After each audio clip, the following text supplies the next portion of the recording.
Good day, viewers. Welcome once again to your favorite program, our favorite program, The Conversation, coming to you from TV360 here in Lagos, Nigeria. My name is Nelson Ekujumi, and I have with me in the studio Comrade Ajayi Popola, popularly called African Pope. Yes, like we all know, the Comrade Pope, you are welcome to the program today. Thank you.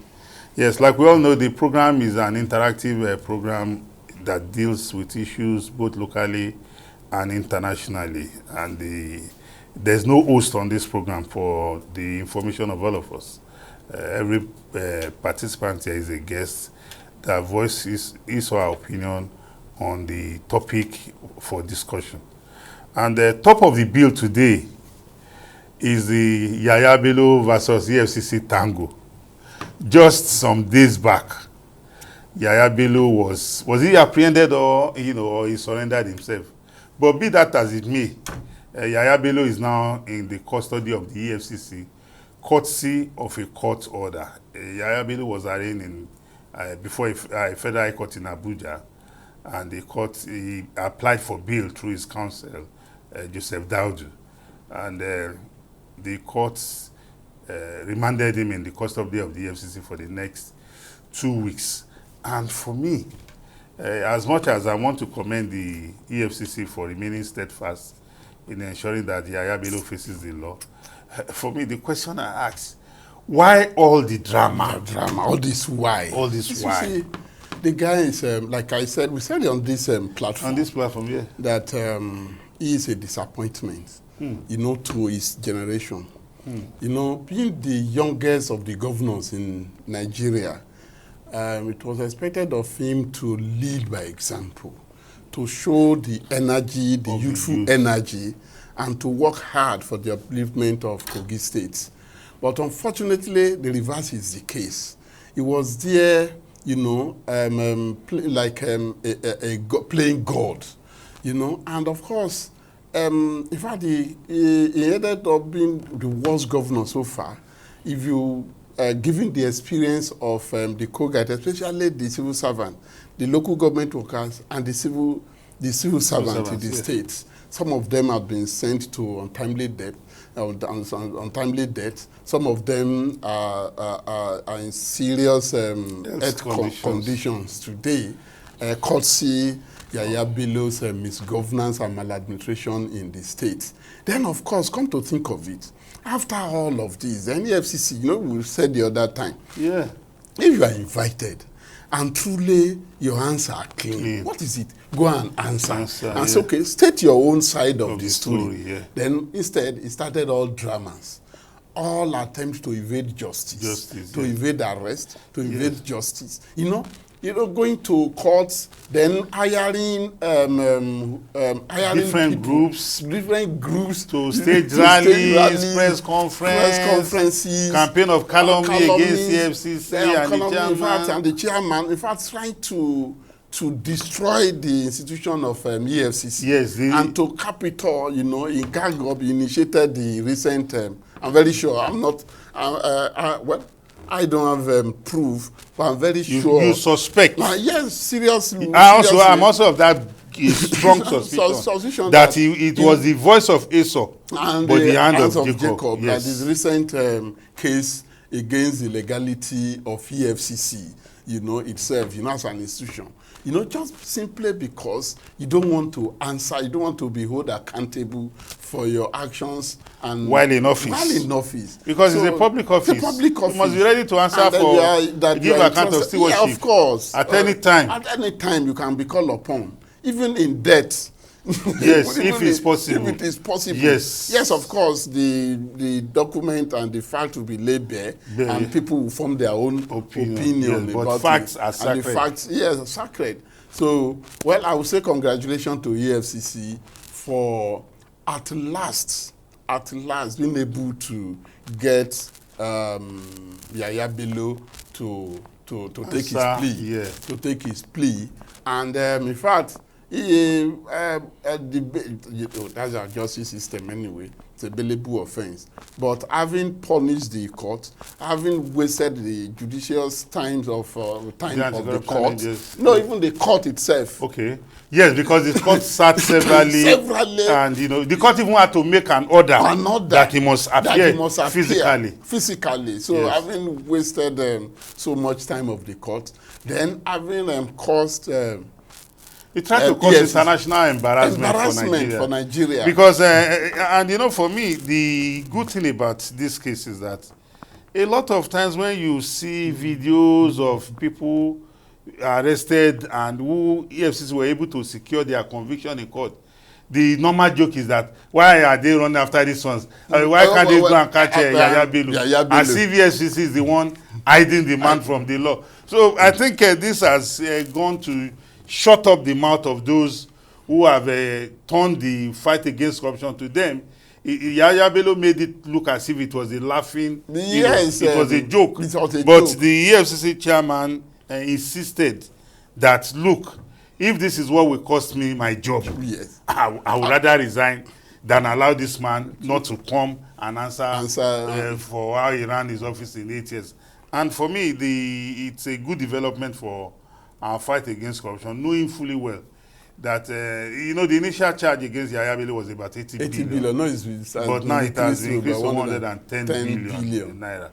So the Yaya Bello is asking for, the council is asking for bail, and the court has graciously said in 2 weeks' time we'll rule on your application.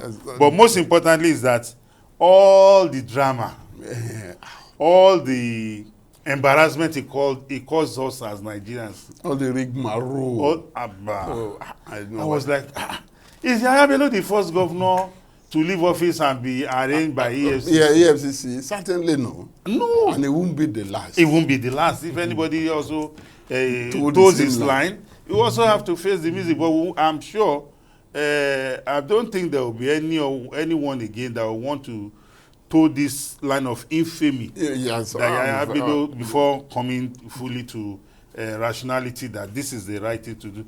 To those who might have advised him, we say thank you, because it was a trauma for some of us. Seeing how Yaya Bello was tormenting the national institution, which represents the will of the Nigerian people. Even the judiciary, yes, and the EFCC. I know, it's terrible. It was terrible.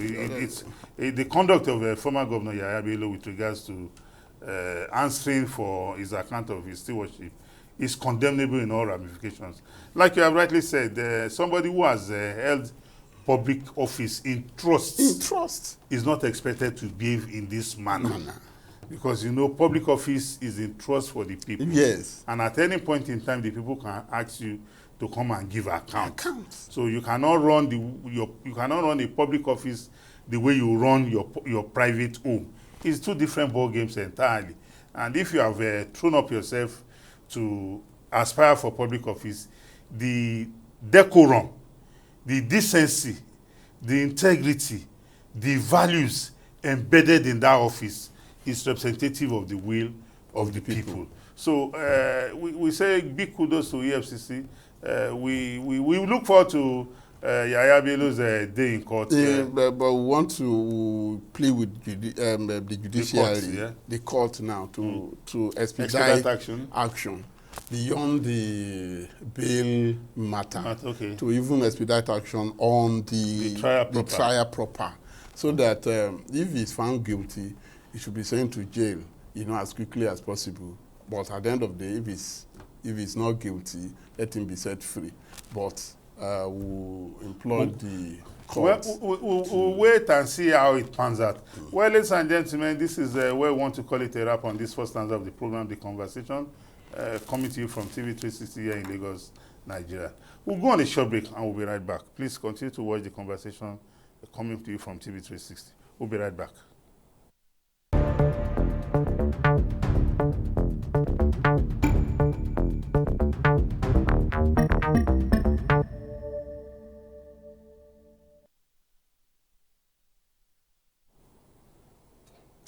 Yes, welcome back to the second stanza of the program, The Conversation, coming to you from TV360 here in Lagos, Nigeria. My name remains Nelson Ekujumi, and I stay here with me in the studio, Comrade Ajayi Popola, African Pope. On this second stanza of the program, we want to look at a sharing news that Nigerians were given some few days ago, and that is the coming on stream of the old Port Harcourt refinery by the NNPCL. And from reports that the NNPCL released, the refinery has started operations and it is producing about 1.4 million barrels of 1.4 million liters of petrol, as well as gasoline, low pour oil, and I think aviation fuel. So for me, I think it's a good one, because on this program we all look earnestly to a day like this. A day like this. And that we have even said that some people should be in jail, having given us so many false starts. False starts. Yes. And the milestones. Yes. Milestones that failed. Yes. And of course, first of all, must give kudos to the past administration.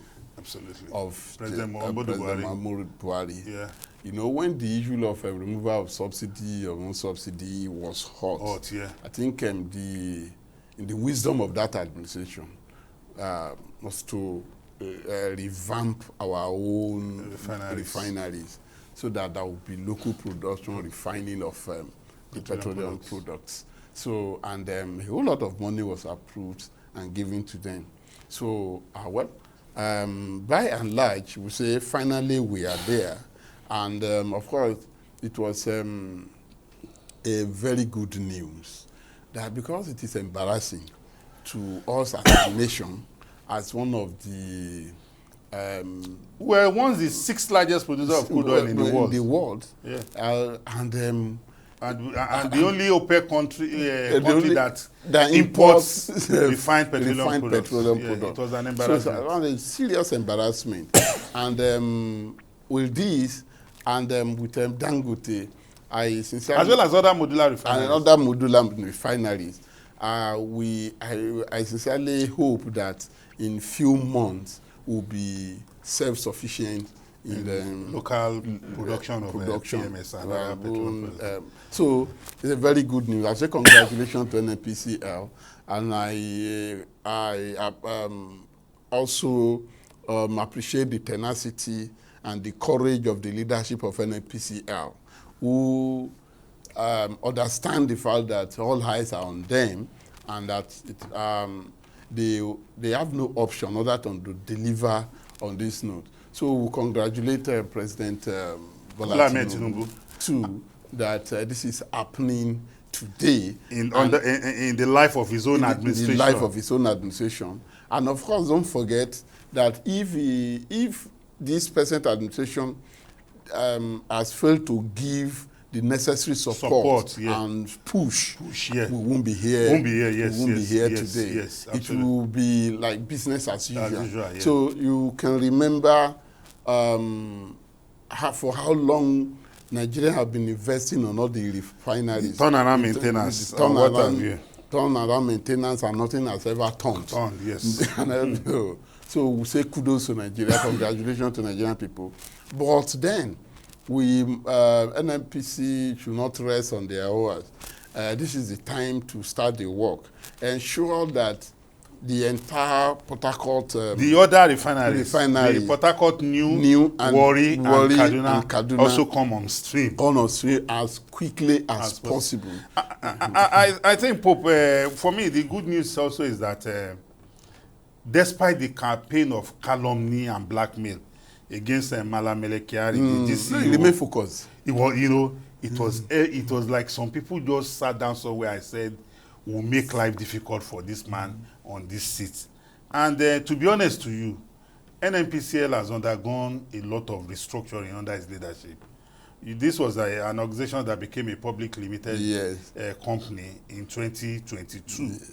And since then, we have also seen, during the days of importation of PMS, it played the role assigned to it by the PIA. Yes. I think section 96, thereabouts, where it was stated that the NNPCL shall be the supplier of last resort. Yes. Even when every all stakeholder kept their hands akimbo and refused to bring in, the NNPCL kept the Nigerian economy moving. Yes, and you also talked about President Bola Ahmed Tinubu. We cannot but commend him because he stayed on the lane.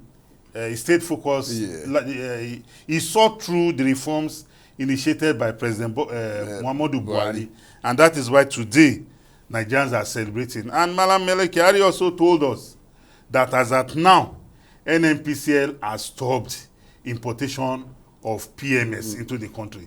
And what should be the effect of that is that the pressure on our naira on the foreign exchange, the pressure will go down. Yeah. Also, it will create more jobs. And I can tell you for free, Pope, at the last Ondo State gubernatorial election, I traveled through Lagos to Ibadan, to Ife, to Ilesha. Then I got to Ilaramokin, to Akure. Yeah. And I can tell you for free, Pope, unlike in the past, almost all the petrol stations on that route, in the past, you pass through close to 40 filling stations before you can see one selling, dispensing fuel to consumers. But lo and behold, I took notes, and I've challenged anybody, go to now. Even though the price is on the high side. But the truth of the matter is that it's like the implementation of the PIA is opening up the industry to more investors. Almost all the filling petrol stations on that road were selling petroleum products. Yes. And their prices vary from one petroleum station to another. And that is why I'm happy that there was a report that came up by Petron that NNPCL petrol at the Port Harcourt refinery was about 75 naira higher than what they obtained it from Dangote. And NNPCL quickly came out and said, no, we have not released the pricing to the public. Our product are still for our retail outlets. And got so good, I think some hours after that misinformation by the Petron, I think their spokesperson, the chairman now came up and said, no, NNPCL has not given us any price. You have misquoted, you have misinformed the Nigerian public. And for me... Even on that, NNPC came out clearly on that. They said they are still working on it. Even their pricing platform has not yet been opened. So we wonder where that man got that information. Whatever they are distributing now for their own... it's an internal operations they are running now. So the right time you alluded to the issue of pricing. Yes. And I sincerely hope that, of course, sometimes we talk about privatization and deregulation. But wait, we talk about deregulation. Yeah. Total deregulation. What the industry needs is deregulation and other, without taking cognizance of the implications, all ramifications. Yeah. So, well, of course, I know that today we have Dangote. Yeah. Today we have Port Harcourt running. Yeah. Then we have other modular refineries. Some are already working. Some of them are already working, and some are producing. So by the time all of these things comes on stream, okay. So I sincerely believe that the prices will certainly will drop definitely. Well, as much as I am on the same page with you with regards to opening up the supply chain such that we'll have different sources of supply. Which was one of the provisions of the PIA, that the supply should be opened. Yes. But we must also not forget the fact that NNPCL that we are talking about today is a limited liability company. It's no longer in the hands of the federal government. NNPCL does not fix the prices of petroleum products. It depends. For example, today, if you as a business entity obtains a license from the regulator, which is the Nigerian Midstream and Downstream Petroleum Regulatory Authority. If you say you want to go and import fuel, if you are able to source your forex and you bring it and you want to sell it at 500 naira, and NNPCL is selling its own at maybe 1,025 naira, and those who have obtained theirs from Dangote are selling theirs at 950 naira. Don't worry, we'll run with we'll run with your own. Those ones, they will have to look for other means to find out how the petrol came about cheaper. And that's what but I people mean must not run with that narrative that because there's competition, then automatically prices will come down. What we should be looking for should be appropriate pricing where the consumers are not exploited. And that is why the role of the Federal Competition and Consumer Protection Commission comes in FCCPC, as well as the NMDPRA. Yes. Is also important because the role is to regulate the industry, to ensure that justice is done to everybody, both all the stakeholders. Producers also, yes, all the stakeholders. So, but importantly, if we are looking for cheaper fuel, today everybody is clamoring for cleaner energy. I think we must be looking at transiting from fossil fuel. No, we should be looking at that because of the damage to the ozone layer. No, we'll be looking at that in the future, but not now. Because I sincerely believe that yesterday we were talking out of discarding coal as a source of energy. Yeah. But I know that even there are many countries today who largely depend on coal as a source of energy. Yeah. So we have it in abundance, waste in there. So we should go and conduct research to look for other better use that will make it that way help the environment. Then to talk about fossil fuel, what is the contribution of Africa to the depletion of ozone layer anyway? That's why I say it's a matter for another day. Well, I agree with you because the contribution of Africa to environmental degradation is less than 5%. It's minimal. The developed world contributes over 90%. But be that as it may, the environmentalists are concerned that whether you are contributing 1% or 90%, you are both contributing to the negativity in the environment. So we must look for a way to eradicate the negative impact. Yeah. What I'm saying in essence is this: fossil fuel, not fossil fuel. Let us be self-sufficient in local production so that we don't look at create jobs, create wealth, so you can now begin to invest in other spheres.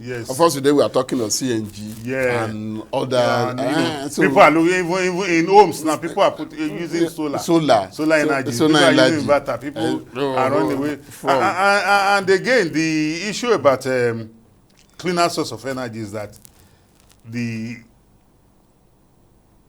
CNG is cheaper, is cleaner, and it is safer. And I'm hoping that as the federal government has put in place measures to avail commercial vehicles free conversion, I'm also looking at a situation whereby even those in the private vehicles or private means of transportation will also be availed maybe a 50% discount rebate. Yes, it will help us all in transiting. That's my clamor for this. Well, we will get there. But let us deal with the issue of local refining of our petroleum products. Yes, let us sell as much as we can now. Right now we are even exporting now. I know. We are even exporting to West African countries. That's what I mean. Let us export as much as we can and make the necessary money forex to invest in other spheres. So that at the end of the day we won't join the chorus of climate change, abandon our source of absolutely. No, we are not abandoning for now. It's still useful. But as we progress, we should be looking at the transition. Keep that in mind. We must have it in because the only permanent thing in life is change. Yes, no condition is permanent. Nothing is static. Yes, absolutely. Well, ladies and gentlemen, this is where we want to call it a wrap on the conversation for today. We've had a very wonderful conversation on the two of our topics, the Yahaya Bello versus EFCC saga, as well as the coming on stream of the NNPCL Old Port Harcourt refinery. It's a sharing news to all Nigerians. We're happy. We commend the NNPCL. We commend President Bola Ahmed Tinubu for recording another first A lot of administrations have gone before him. They were unable to ensure that any of our moribund refineries came on stream. But today, the old Port Harcourt refinery is back alive. We're looking forward earnestly to the new Port Harcourt new Warri, as well as Cardinal refineries coming on stream, so that we'll be able to create jobs, we'll be able to harness our potentials for producing petroleum products locally, and also exports for forex to make more money for our country, right, to create wealth. Well, ladies and gentlemen, this is where we come to call it a wrap on this edition of The Conversation, which has come to you from TV360 in Lagos, Nigeria.